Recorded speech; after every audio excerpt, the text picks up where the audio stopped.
Kuthiwa abaningi omunye wabalandeli mangabe veza into edida uKhuzani njengoba-ke ehambe ishayisa ey'ngodweni njengamanje. Sawubona kuphinde kuphi la kufinya khona umbuzo njengamanje ukubingelela uyena Mathinda Xhosa Ntombi umqhamulo amehla abanye baqhamela imali sikwazi. Ngara kwethu ngabe usuku lakho lokuqala ulanca uthonze kulungela press subscribe button wenza sure ukuthi uyalayika bese uyilinda ividiyo zephela bese uyakhomenta.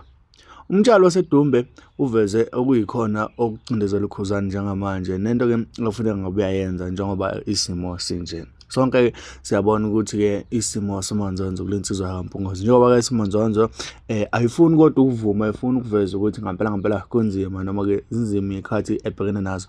Kodwa-ke balokhu beyifakele njalo abantu abayithandayo ama-advice nathi siyayifakela ama-advice kuyiwona asuke ekhulunywa abantu la ey'nkundleni zokuxhumana. Lokho suke sikwenzela ukuthi ngempela akwazi ukuthi okunye akuphike. Yebo, uma ngabe kuthiwa-ke eBhayibhelini akuzona zonke iy'nkulumo ey'vuna wena, kodwa-ke thatha lokhu wena okukuvunayo nobonayo ukuthi kuzokusebenzela ngaleyo ndlela.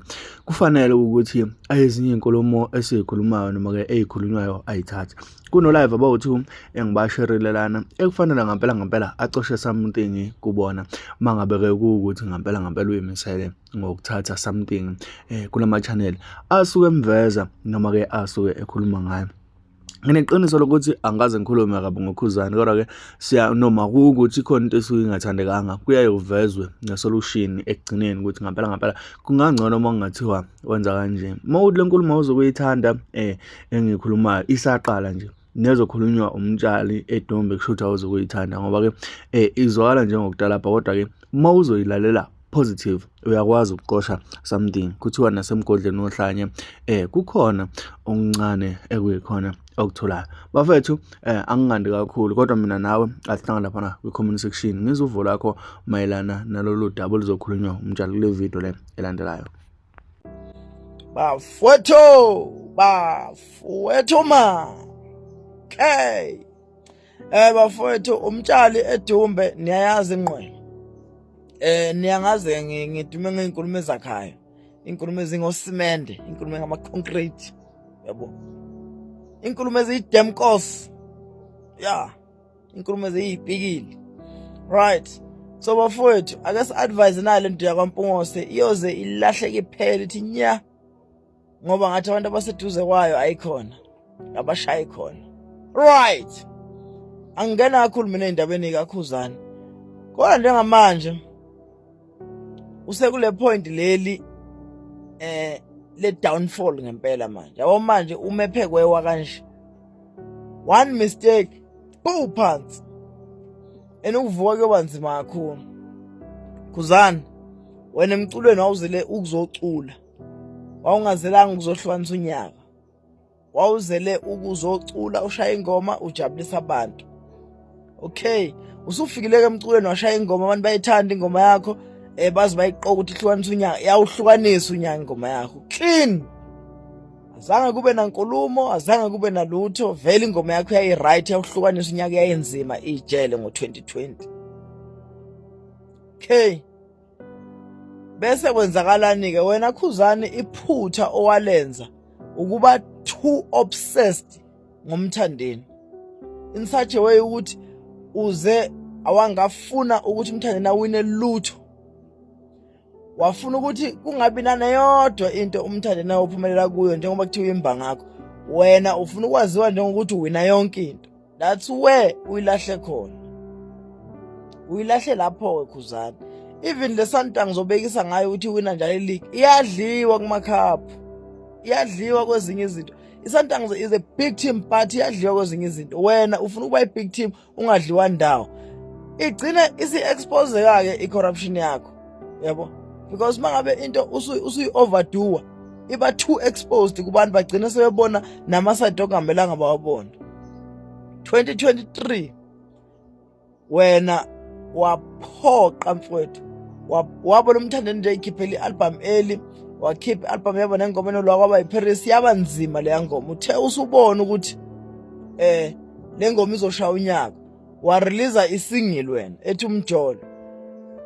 Amasimba engoma, udot wengoma kusiyona engoma even nawe ngeke uyidlala amasimba la. Udot wengoma lo yanto le. Waphoqa ukuthi ifakwe engomeni ezohlukanisa unyaka khona umthandeni engeke awuhlukanise unyaka, khona umthandeni engeke awine because umthandeni akukho kuhle kumfanele. Izinto ezinhle zifanele wena wedwa. Wenzani-ke wayifaka ingoma nangempela bayivotela abantu bayivotela nje omunye umfo ngiyakhumbula ukuthi wazwasho ukuthi uvote ngo-22,000 evotela leya ngoma leyana.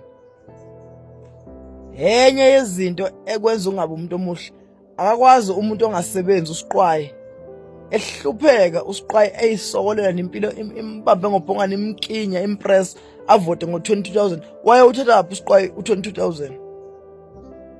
Yabo uNdlovu uthe sikhuluma ku live wathi wavota ngo-5,600.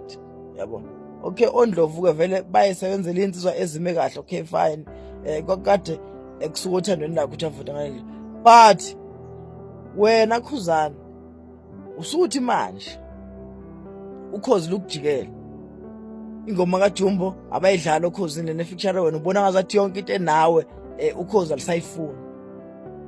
Kwaze kwathiwa wathi uma uzokhipha nge-15 lathi ukhozi siyavala nge-15 ngoba kuvimbela wena. Awubonanga yini nge-31 ukuthi wena walingcolisa igama lokhozi ngokuhlukanisa unyaka ngengoma engaziwa? Kwawena wawukhona eKing Cotshayo, abantu abakukhombisanga ukujabulela ngalesikhathi uhlukanisa unyaka. Awuyibonanga yini into wrong lapho wena? Awuboni yini ukuthi usunesicefe? Awuboni ukuthi usuyanyanyisa manje ebantwini? Uma ubheka izinga lendlela umculo wakho odlala ngakhona, awuboni ukuthi wena uyadrop? Uyazi ukuthi mina uyaphela u4 months ngingakaze ngizwe ingoma yakho, ngize ngidlale mina ngoba angizwa abantu abayidlala, abantu abayithanda ingoma zakho manje. Hayi ngoba ungaculi kahle, it's because into oyenza nge-31 yenza abantu bakunyanye. Nokhozi lokunyanyela yona le nto oyenza nge-31. Ukhozi lalahlekelwa ama-listeners. Ukhozi is a business. Ukhozi akusisiqoqoqoqo, akufanele into eyenziwe umkhaya wakho ingizwe online. Ukhozi mfethu umsakazi wabantu omkhulu la. Awukwazi ukuthi ukhozi lungaba ngoKhuzani in such a way ukuthi kuze kuyothuka abaphathi bokhozi kuthiwa bachime nawo. Uma ngabe abaphathi bokhozi sebeyilungisa into umphakathi ongayithandi, wena siyakujikela usuyabuya yakhala usuzositshela ngokuthi hayi vele kade wambona umphathi wokhozi uyakuzonda ngoba njalo wake uwasho into yakuthanda lesikhathi izinto isihamba kahle okhozini. Awukazi umncomo nangalilodwa la ngisho ukuthi hayi cha ngiyalibonga ukhozi ngibona umphathi wokhozi ungiphethe kahle ngoba nakho engenza izinto zenzeke. Manje Khuzani njengoba usubona ngazathi na uya ku downfall, uzoyakhona straight uma ngabe i-attitude yakho izoba ngalendlela owenze ngawo loya live wakho izolo. Uyobeka ukhozi amabali isiteshi singamabe ngathi ukhozini abasaphinde bawudlala umculo wakho, uzoba yini? If ukhozi don't give me money, usukhohliwe wena, uyakhohlwa umthetho, uyashesha ukukhohlwa. Khuzani Mfamposi ilungise lento bhuti, sengingaze kuphele uthele mithi ngikhuluma into engekho. Lungisa lento mfethu, kumanje unesigcwagcwa kubantu, even kubalandeli bakho unesigcwagcwa. uMax uyena umlandeli wakho oweqiniso, ukuthanda ngoqiniso loya, because uyakwazi ukutshela noma wrong. Oqala nje lamasimba ama-keyboard wadlalayo udoti le nto leya, phuma iyeke le nto leya. Wena shaya ingoma ubuke phela Khuzani ukuthi wena bangakho abantu abasebenze nawe baphinde bayeke ukusebenza nawe, ebese wena kubo bonke labo bantu wena right. Umuntu enziwa akasekho, ukhozi alisekho, hotekisa abasekho, right. Wena right, wena babheda bonke wena right. Yona into ofuna usitshela yona ukuthi wena yonke into right, ilawa abantu abasebenza nabo bahambile babhedayo. Okay, sharp.